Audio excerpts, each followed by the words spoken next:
This is part 2 of our 8-part series on the Law and the Covenants. In this lecture, we are going to look at the history of the Patriarchs and the general laws that God has given for all mankind. Later, we will look at the Old Covenant during the Mosaic period, the New Covenant given by Jesus Christ, and finally, Israel during the millennium as God's model nation. So let's begin part 2 and learn about the general laws that God has given for all mankind. If we examine the law of Moses, we see that it contains many stipulations that apply to all humanity in every age. This represents a degree of continuity between the Old and New Testament. Many of these laws are clearly general in nature, but others are not so clear. They might be general or they might not. So, in this series of lectures, we are going to ask 3 basic questions to help us determine whether a particular law is general or not. First, was a particular law required prior to the Old Covenant? Second, was it required for resident aliens living in the land of Israel under the Old Covenant? Third, was a particular law required for Gentile Christians under the New Covenant? If the answer to one or more of these questions is yes, then we have some evidence that a particular law applies to all mankind. In this lecture, we're going to look at that first question in more detail. Was a particular law required prior to the Old Covenant? Based on the biblical record, we know that God gave many laws to humanity long before the Old Covenant ever existed. For example, in Genesis chapter 6 and verse 9 we read, "Noah was a righteous man, blameless in his time. Noah walked with God." If Noah was righteous and blameless, there must have been some objective standard of behavior that God expected of people. Indeed, in Genesis chapter 26 and verse 5 we read that God commended Abraham, saying, "Abraham obeyed me and kept my charge, my commandments, my statutes, and my laws." So long before the establishment of the Old Covenant, we see that God had given commandments, statutes, and laws to his servant Abraham. Also notice in Job chapter 1 and verse 1, "There was a man in the land of Uz, whose name was Job, and that man was blameless, upright, fearing God and turning away from evil." Many scholars believe that the book of Job was written during the time of the Patriarchs because of various clues given within the story. If that is true, and Job was blameless and upright, turning away from evil, there must have been an objective standard of behavior that God required of people. From these 3 scriptures we can see that general laws existed prior to the establishment of the Old Covenant. The next point is that general laws developed gradually over a period of time through a process of progressive revelation. Initially, people were vegetarians. Later, God allowed them to eat meat. Initially, people were allowed to marry their near kin, but after the population of the earth increased, God did not allow marriage to near kin. Initially, God banished Cain when he murdered his brother Abel, but later, God established the death penalty as the punishment for murder. So we see that, over time, God gave more and more laws as society continued to develop. The next point is that these laws applied to everyone, not just to Israelites. For example, in Genesis chapter 6, we see that God punished universal sin through a universal flood. The Bible says that every thought of every person was continually evil. Only Noah walked with God, so God erased human life and started over with Noah and his family. Clearly, God expected everyone to obey him. In Genesis chapter 11, shortly after the flood, God commanded humans to increase in number and spread abroad throughout the earth. When they rebelled against this command and built a tower, apparently to protect themselves from another flood, God broke up their scheme by dividing the languages. When God gave a command, he expected it to be obeyed, and when the human race didn't obey, he punished them for it. The third example comes from Genesis chapters 18 and 19, where God obliterated the cities of Sodom and Gomorrah for their rampant immorality and wickedness. In each of these three examples, the nation of Israel did not yet exist. In fact, Jacob had not even been born. So we can conclude that God's laws applied to everyone and not just to the Israelites. The last point is that these general laws involved basic activities of human life.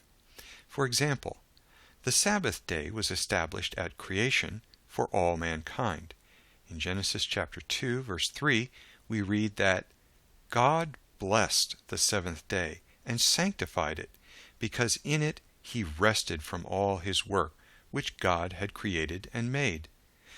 So God set the seventh day apart as holy time and gave this command to Adam and Eve, who in turn passed it on to their children. Notice what is written in Exodus chapter 12, verse 37. Now the sons of Israel journeyed from Ramesses to Succoth, about 600,000 men on foot, aside from children. A mixed multitude also went up with them, along with flocks and herds, a very large number of livestock. This passage is describing the exodus of the children of Israel from the land of Egypt, and it clearly says that a mixed multitude of non-Israelites also went up along with them. Now, a few chapters later, in Exodus chapter 16, verse 27, we read that it came about on the seventh day that some of the people went out to gather manna, but they found none. Then the Lord said to Moses, "How long do you refuse to keep my commandments and my instructions?" So some of the people went out to gather manna on the Sabbath, but they didn't find any. Why not? Because God had already given them twice as much manna on the sixth day, so they could rest on his Sabbath. In this particular story, the people had not yet reached Mount Sinai, and the Old Covenant did not yet exist. But God expected Israelites and non-Israelites to keep his seventh-day Sabbath. Clearly, the Sabbath day was made for all mankind. Other general laws were related to tithes and offerings. For example, in Genesis chapter 4, verse 3, we read, "So it came about in the course of time that Cain brought an offering to the Lord of the fruit of the ground. Abel, on his part, also brought of the firstlings of his flock and of their fat portions. And the Lord had regard for Abel and for his offering." Now in verse 6 we read, "So the Lord said to Cain, 'Why are you angry, and why has your countenance fallen? If you do well, will you not be accepted? And if you do not do well, sin lies at the door, and its desire is for you, but you should rule over it.'" In this passage, humans clearly knew that they should worship God by bringing him an offering. We also see that long before the establishment of the Old Covenant, God must have given humans a basic law code, because Cain was in danger of sin, which is the violation of God's law. In Genesis chapter 14, verses 18 through 20, we also read, "And Melchizedek, king of Salem, brought out bread and wine. Now he was a priest of God Most High. And he blessed him and said, Blessed be Abram, of God Most High, possessor of heaven and earth, and blessed be God Most High, who has delivered your enemies into your hand. He, Abraham, gave him, that is Melchizedek, a tenth of all. Once again we see that long before the establishment of the Old Covenant, people knew that they should bring tithes and offerings to God as a form of personal worship. Abraham must have passed this practice on to his sons and grandsons because in Genesis chapter 28 and verse 20 we read, Then Jacob made a vow, saying, If God will be with me, and will keep me on this journey that I take, and will give me food to eat, and garments to wear, and I return to my father's house in safety, then the Lord will be my God. This stone, which I have set up as a pillar, will be God's house, and of all that you give me, I will surely give a tenth to you. So Jacob knew that he should give God a tithe of his increase as a form of personal worship. Another example of general laws was the distinction between clean and unclean animals.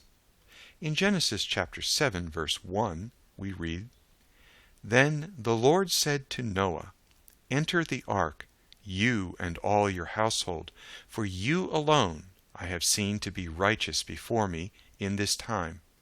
You shall take with you of every clean animal by sevens, a male and his female, and of the animals that are not clean, 2, a male and his female.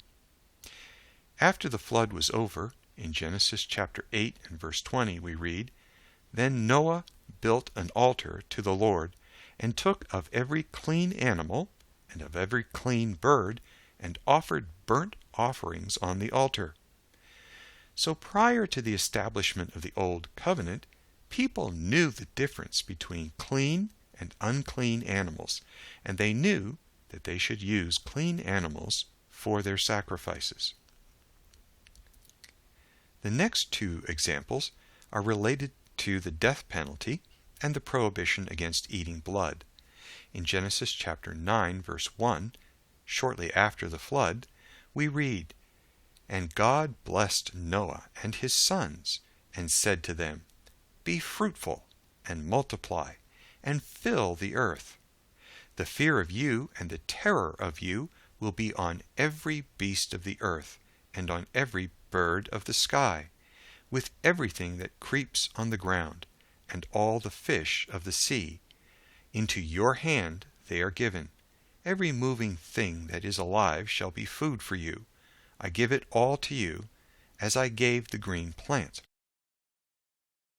Now, in Genesis chapter 9, verse 4, God continues, Only you shall not eat flesh with its life, that is, its blood.